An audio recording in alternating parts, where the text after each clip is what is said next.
നമ്മൾ കമ്പനിയിൽ ഒരു മീറ്റിംഗിൽ ഇരിക്കുന്നതിന്റെ ഇടയിൽ നമ്മുടെ മാനേജർ നമ്മളോട് പെട്ടെന്ന് ചോദിക്കാൻ കേട്ടോ, ഈ ഒരു പർട്ടിക്കുലർ ടോപ്പിക്കിനെ പറ്റിയിട്ട് എന്താണ് താങ്കളുടെ അഭിപ്രായം എന്ന് നമ്മളെ പോയിന്റ് ഔട്ട് ചെയ്ത് ചോദിക്കുകയാണ്. കമ്പനിയിലുള്ള എല്ലാ ആളുകളും പെട്ടെന്ന് തന്നെ നമ്മുടെ നേരെ ശ്രദ്ധ ആകർഷിക്കുകയും നമ്മൾ പറയുന്ന ഉത്തരത്തിനായിട്ട് അവർ കാത്തിരിക്കുകയും ചെയ്യുന്നു അല്ലെ. ഇത്തരത്തിലുള്ള പല സാഹചര്യങ്ങളും നിങ്ങൾക്ക് ഉണ്ടായിട്ടുണ്ടാവും. അല്ലെങ്കിൽ ഒരു ഇന്റർവ്യൂവിന് പോകുമ്പോൾ പെട്ടെന്ന് ഒരു ചോദ്യം വരുമ്പോൾ നമ്മൾ സ്റ്റക്കായി പോകും അല്ലെ. സ്പോണ്ടേനിയസ് സ്പീക്കിംഗ് എന്നാണ് ഇതിന് പറയുന്നത് ഇംഗ്ലീഷിൽ. രണ്ട് തരത്തിലുള്ള സ്പീക്കിംഗ് ആണുള്ളത്. ഒന്ന് പ്ലാൻഡ് സ്പീക്കിങ്ങും ഒന്ന് സ്പോണ്ടേനിയസ് സ്പീക്കിങ്ങും. പ്ലാൻഡ് സ്പീക്കിംഗ് കമ്പാരിറ്റീവ്ലി ഭയങ്കര എളുപ്പത്തിൽ ചെയ്യാൻ പറ്റുന്ന ഒരു സംഭവമാണ്. അതായത് നമ്മളൊരു പ്രസന്റേഷൻ ചെയ്യാൻ പോവാണ്, അല്ലെങ്കിൽ നമ്മൾ നാളെ ഒരു ടോപ്പിക്കിനെ പറ്റി സംസാരിക്കാൻ പോവാണ്. നമ്മൾ അതിനെ പറ്റിയിട്ട് പ്രിപ്പയർ ചെയ്ത് അതിനെ പറ്റിയിട്ട് ഡാറ്റയും സോഴ്സും കാര്യങ്ങളൊക്കെ നമ്മൾ ശേഖരിച്ചു വെച്ചതിന് ശേഷം നമ്മളൊരു പ്രസന്റേഷൻ ഉണ്ടാക്കിയിട്ട് അതിനെപ്പറ്റി പഠിച്ച് തറവായി ആളുകൾ ഇന്നതൊക്കെ ചോദിക്കും എന്ന് അതിനൊക്കെ മറുപടി ഇതാണെന്നൊക്കെ നമ്മൾ പ്രിപ്പയർ ചെയ്തിട്ട് പോയി സംസാരിക്കുന്നതിനാണ് നമ്മൾ പ്ലാൻഡ് സ്പീക്കിംഗ് എന്ന് പറയുന്നത്. എന്നാൽ സ്പോണ്ടേനിയസ് സ്പീക്കിംഗ് ആണ് ലോകത്തിലെ 95% സംഭവിക്കുന്നത്. നമ്മളോട് പെട്ടെന്ന് ഒരാൾ ചോദ്യം ചോദിക്കുന്നു, പെട്ടെന്ന് നമുക്ക് അതിന് ഒരു മറുപടി പറയേണ്ട സാഹചര്യം വരുന്നു. ഇത്തരം വരുന്ന സാഹചര്യത്തിൽ നമ്മൾ പെട്ടെന്ന് പാനിക്കായി പോകുന്നു. ചിലപ്പോൾ അത് മറുപടി പറയേണ്ടത് ഇംഗ്ലീഷിലും കൂടി ആണെന്നുണ്ടെങ്കിൽ നമ്മൾ തീർച്ചയായിട്ടും നമ്മൾ ആകെ ബ്ലാക്ക് ഔട്ട് ആയി പോകും. നമുക്ക് എന്താ ചെയ്യേണ്ടതെന്ന് അറിയില്ല, നമ്മൾ ആകെ സ്റ്റക്കായി പോകും. ഇത്തരത്തിലുള്ള സാഹചര്യങ്ങൾ ഒഴിവാക്കാനായിട്ട് മാക്സിമം നമ്മൾ മാനേജർമാരുടെയും ടീച്ചർമാരുടെയും പെടാതെ ഒളിഞ്ഞിരിക്കാനായിട്ട് നമ്മൾ പലപ്പോഴും ശ്രദ്ധിക്കും അല്ലേ.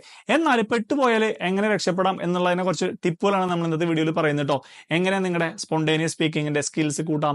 എന്റെ പേര് Shiju Thomas. Welcome to my YouTube channel. Recent studies കാണിക്കുന്നത് 85% ആളുകൾ, ലോകത്തിലുള്ള 85% ആളുകൾക്ക് പബ്ലിക് സ്പീക്കിംഗ് എന്ന് പറഞ്ഞു കഴിഞ്ഞാൽ, അതായത് പെട്ടെന്ന് സംസാരിക്കേണ്ടി വരിക എന്ന് പറഞ്ഞു കഴിഞ്ഞാൽ ഒരു നെർവസ്നെസ് അല്ലെങ്കിൽ ഒരു ടെൻഷൻ ഉണ്ടാക്കുന്ന ഒരു കാര്യമാണെന്നാണ് സ്റ്റഡീസ് പറയുന്നത്. അതിൽ തന്നെ അവർ പറയുന്നുണ്ട് ബാക്കി 15% ആളുകളും ചിലപ്പോഴും മിക്കവാറും നുണ പറയുന്നതായിരിക്കും. അതായത് മിക്ക ആളുകൾക്കും പെട്ടെന്ന് തന്നെ സംസാരിക്കുക, സ്പോണ്ടേനിയസ് ആയിട്ട് സംസാരിക്കുക എന്ന് പറഞ്ഞാൽ കുറച്ച് ടെൻഷൻ ഉണ്ടാക്കുന്ന കാര്യമാണ്. സത്യമല്ലേ? നിങ്ങൾക്ക് അത്തരത്തിൽ സംസാരിക്കുന്ന ടെൻഷനുള്ള ആളാണെന്നുണ്ടെങ്കിൽ വീഡിയോന്റെ താഴെ കമന്റ് ചെയ്യാൻ മറക്കരുത് കേട്ടോ. ഇതിന്റെ റീസൺ എന്ന് പറയുന്നത് ആങ്സൈറ്റി എന്ന് പറയുന്ന ഒരു സംഭവം വരുന്നതുകൊണ്ടാണ് നമുക്ക് ഇത്തരത്തിലുള്ള പ്രശ്നങ്ങളൊക്കെ വരുന്നത്. അപ്പൊ നമുക്ക് ആങ്സൈറ്റിനെ ഇല്ലാതാക്കാൻ പറ്റുമോ? ആങ്സൈറ്റിനെ കൺട്രോൾ ചെയ്യാൻ പറ്റുമോ? നമുക്ക് ആങ്സൈറ്റിനെ ഇല്ലാതാക്കാനോ കൺട്രോൾ ചെയ്യാനോ നമുക്ക് സാധിക്കില്ല. പക്ഷെ ആങ്സൈറ്റിനെ നമുക്ക് ഒരു പരിധിവരെ മാനേജ് ചെയ്ത് കൊണ്ടുപോകാനായിട്ട് സാധിക്കും. കാരണം എന്താ വെച്ച് കഴിഞ്ഞാൽ ആങ്സൈറ്റി എന്തായാലും വരും. ആങ്സൈറ്റി വന്നില്ലെങ്കിൽ നിങ്ങൾക്ക് എന്തോ പ്രശ്നം ഉണ്ടെന്നാണ് അർത്ഥം. വന്ന ആങ്സൈറ്റിനെ എങ്ങനെ നമ്മുടെ കൺട്രോളിൽ അല്ലെങ്കിൽ ഒരു മാനേജ് ചെയ്ത് നമുക്ക് കൊണ്ടുപോകാം എന്നുള്ള കാര്യങ്ങളാണ് നമ്മൾ ഇന്നത്തെ വീഡിയോയിൽ ചർച്ച ചെയ്യാൻ പോകുന്നത് കേട്ടോ. ഇതിൽ നമുക്ക് ആദ്യം തന്നെ ചെയ്യാൻ പറ്റുന്ന ഒരു ഓപ്ഷൻ എന്ന് പറഞ്ഞു കഴിഞ്ഞാൽ നമ്മൾ ഈ ആങ്സൈറ്റിനെ സ്വീകരിക്കുക എന്ന് പറയുന്നത്. മുമ്പിൽ ഒരു ഗ്രൂപ്പിന് മുമ്പിൽ എണീറ്റ് സംസാരിക്കാൻ പോവാണ്. നമുക്ക് അത്യാവശ്യം പേടിയും കാര്യങ്ങളൊക്കെ ഉണ്ടാവണം എന്നുള്ള കാര്യം നമ്മൾ തന്നെ സ്വയം വിശ്വസിച്ചിട്ട് അല്ലെങ്കിൽ നമ്മൾ അക്സെപ്റ്റ് ചെയ്തിട്ട് നമ്മൾ സംസാരിച്ച് തുടങ്ങി കഴിഞ്ഞാൽ ഒരു പരിധി വരെ നമുക്കിത് അക്സെപ്റ്റ് ചെയ്തിട്ട് അതിനെ ഓവർകം ചെയ്യാനായിട്ട് സാധിക്കും കേട്ടോ.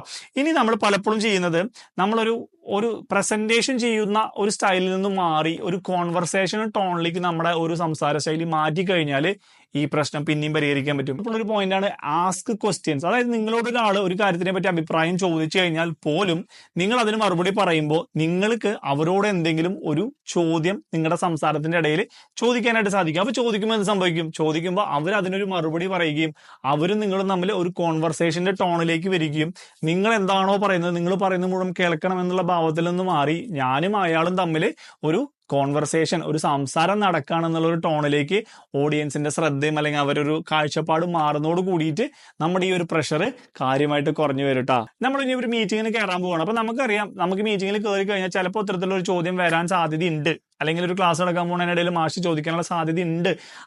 അപ്പൊ ഇങ്ങനെ ഒരു സിറ്റുവേഷൻ വരാൻ സാധ്യതയുണ്ട് എന്ന് ആലോചിക്കുമ്പോൾ തന്നെ നമുക്കൊരു ബുദ്ധിമുട്ട് അല്ലെങ്കിൽ ഒരു ആങ്സൈറ്റി വരാൻ സാധ്യതയുണ്ട് അല്ലേ. അപ്പൊ ഇങ്ങനെ ഒരു ആങ്സൈറ്റി വരുമ്പോൾ നമുക്കത് ഒഴിവാക്കാനായിട്ട് എന്താ ചെയ്യാൻ സാധിക്കുക? നമുക്ക് ചെയ്യാൻ പറ്റുക listen to music, do some walking or some small exercise or a tongue twister. ഇതിൽ എക്സസൈസും കാര്യങ്ങളൊന്നും ചിലപ്പോൾ എല്ലാവർക്കും ചെയ്യാൻ പറ്റിയെന്ന് വരില്ല. എവിടെയെങ്കിലും കുറച്ച് നടക്കാനുള്ള ഒരു സ്പേസ് ഉണ്ടെങ്കിൽ നടക്കാം, കുറച്ച് വാമപ്പായിട്ട് നടക്കാമെന്ന് മാത്രമല്ലാതെ ഈ ലിസൺ ടു മ്യൂസിക്കും ഒരു ടങ് ട്വിസ്റ്റർ നമുക്ക് തീർച്ചയായിട്ടും ഉപയോഗിക്കാൻ സാധിക്കും. ലിസൺ ടു മ്യൂസിക് ഉപയോഗിച്ച് കഴിഞ്ഞാൽ നമ്മൾ ബി പ്രസന്റ് ആയിരിക്കും. നമ്മൾ ആ മ്യൂസിക് കേൾക്കുകയും നമ്മൾ ആ മ്യൂസിക്കിനെ പറ്റി മാത്രം ചിന്തിക്കുകയും ചെയ്യുമ്പോൾ ഫ്യൂച്ചറിൽ നടക്കാൻ പോകുന്ന ഈ ഒരു ചർച്ചനെ പറ്റിയിട്ടോ ആരെങ്കിലും ചോദിക്കാൻ പോകുന്ന ചോദ്യത്തിനെ പറ്റിയിട്ടുള്ള ചിന്ത നമ്മുടെ മനസ്സിൽ നിന്ന് മാറുകയും നമ്മൾ ബി പ്രസന്റ് ആയിട്ട് ഇരിക്കുകയും ചെയ്യും. ഇനി ടങ് ട്വിസ്റ്റർ ഉപയോഗിച്ച് കഴിഞ്ഞാൽ ഒരു ടങ് ട്വിസ്റ്റർ പറഞ്ഞിട്ട് നമ്മൾ അതന്നെ റിപ്പീറ്റ് ചെയ്യാൻ ശ്രമിക്കുകയാണ്. അപ്പൊ ടങ് ട്വിസ്റ്റർ കറക്റ്റ് ആയിട്ട് റിപ്പീറ്റ് ചെയ്യണം എന്നുണ്ടെങ്കിൽ നമ്മൾ ഇപ്പൊ പ്രസന്റ് ആയിരിക്കണം. കറക്റ്റ് അല്ലേ? അപ്പൊ നിങ്ങൾക്ക് ഏറ്റവും ഇഷ്ടപ്പെട്ട ടങ് ട്വിസ്റ്റർ ഏതാണെന്നുള്ളത് കമന്റിൽ മെൻഷൻ ചെയ്യാൻ മറക്കരുത്.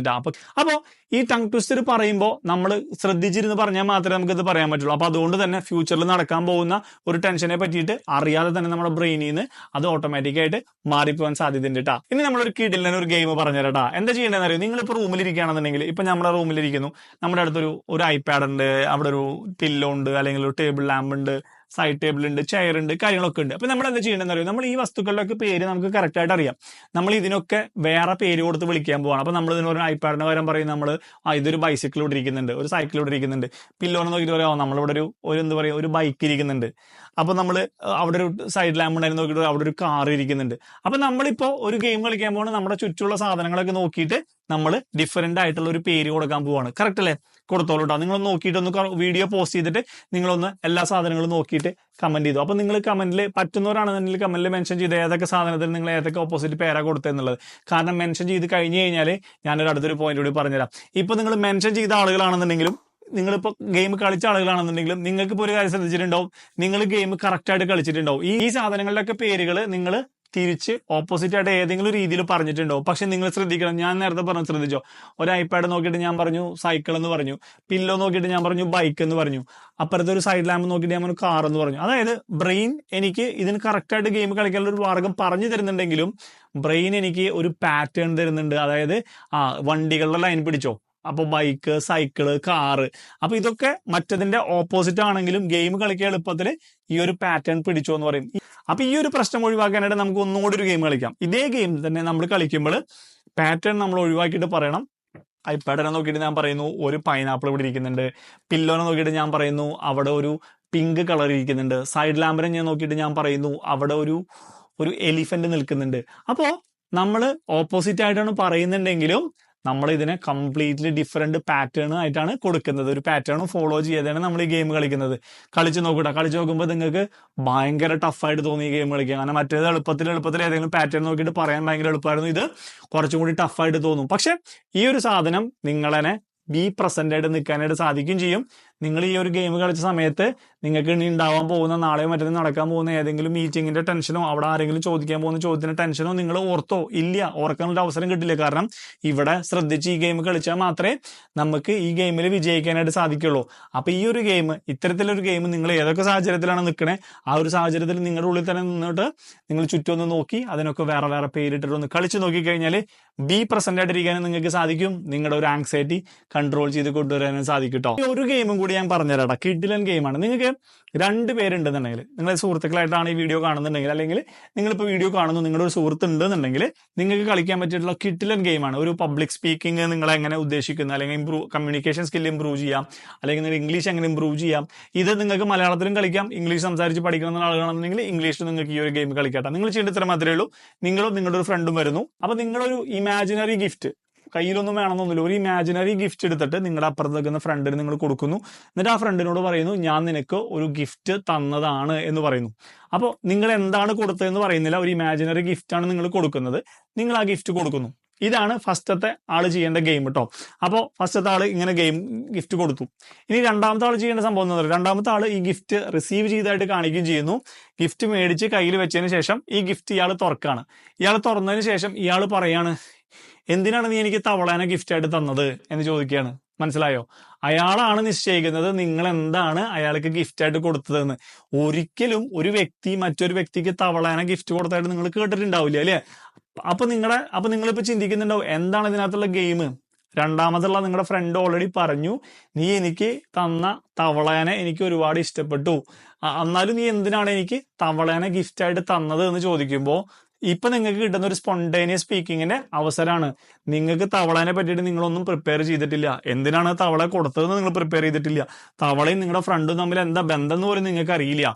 അപ്പോൾ ആദ്യമായിട്ട് പെട്ടെന്നൊരു സുപ്രഭാതത്തിൽ നിങ്ങൾക്ക് ഈ ഒരു അവസരം കിട്ടുമ്പോൾ നിങ്ങൾ എന്ത് ചെയ്യണം, എന്തുകൊണ്ടാണ് തവളേനെ സെലക്ട് ചെയ്തതെന്നും ആ തവളേനെ എന്തുകൊണ്ടാണ് നിങ്ങളുടെ ഫ്രണ്ടിന് തന്നെ ഗിഫ്റ്റ് ആയിട്ട് കൊടുത്തതെന്നുള്ള ഒരു സ്റ്റോറി നിങ്ങൾ ഉണ്ടാക്കിയിട്ട് സ്പോട്ടിൽ നിങ്ങൾ മലയാളത്തിൽ അല്ലെങ്കിൽ ഇംഗ്ലീഷിൽ അവരോട് പറഞ്ഞു കൊടുക്കണം. അവർക്ക് അപ്പം മനസ്സിലാവും ഇതുകൊണ്ടാണ് എനിക്ക് തവളേനെ ഗിഫ്റ്റ് ആയിട്ട് കിട്ടിയതെന്ന്. ഈ ഒരു ഗെയിം കളിക്കുകയാണെന്നുണ്ടെങ്കിൽ നിങ്ങൾക്ക് ഒരിക്കലും പ്രതീക്ഷിക്കാത്ത ഗിഫ്റ്റുകളായിരിക്കും നിങ്ങളുടെ സുഹൃത്തുക്കൾ പറയാൻ പോകുന്നുണ്ടാവുക. ആ ഒരു ഗിഫ്റ്റിനെ പറ്റിയിട്ട് ആ ഒരു സുഹൃത്തിനെ കണക്ട് ചെയ്തിട്ട് നിങ്ങൾ ഒരു സ്പോട്ടിൽ ഒരു സ്റ്റോറി ഉണ്ടാക്കുമ്പോൾ നിങ്ങളുടെ സ്പോണ്ടേനിയസ് സ്പീക്കിങ്ങിന്റെ സ്കില്ല് കിട്ടലനായിട്ട് ഇമ്പ്രൂവ് ആയിട്ട് വരുന്നതായിരിക്കും കേട്ടോ. അപ്പൊ ഇന്നത്തെ വീഡിയോയിൽ പറഞ്ഞ ഏതെങ്കിലും പോയിന്റുകൾ, ഏതെങ്കിലും കാര്യങ്ങൾ നിങ്ങൾക്ക് ഇഷ്ടപ്പെട്ടു, അല്ലെങ്കിൽ ഏതെങ്കിലും ഗെയിമുകൾ നിങ്ങൾക്ക് ഇഷ്ടപ്പെട്ടു എന്നുണ്ടെങ്കിൽ വീഡിയോ ലൈക്ക് ചെയ്യാൻ മറക്കരുത്, കമന്റ് ചെയ്യാൻ മറക്കരുത് നിങ്ങളുടെ അഭിപ്രായങ്ങളൊന്നും. ഇത്തരത്തിലുള്ള വീഡിയോകൾ കാണുന്നുണ്ടെങ്കിൽ നമ്മുടെ ചാനൽ സബ്സ്ക്രൈബ് ചെയ്യാൻ മറക്കരുത്. ഇവിടെ മുന്നേ ചെയ്തിട്ടുള്ള പല വീഡിയോകളും വരുന്നുണ്ടാവും, നമ്മൾ ഇംഗ്ലീഷിൽ ചെയ്തിട്ടുള്ള കുറച്ച് വീഡിയോകളും വരുന്നുണ്ടാവും. കണ്ടു നോക്കിയിട്ട് നിങ്ങളുടെ അഭിപ്രായങ്ങൾ അറിയിക്കുക. Take care, bye bye.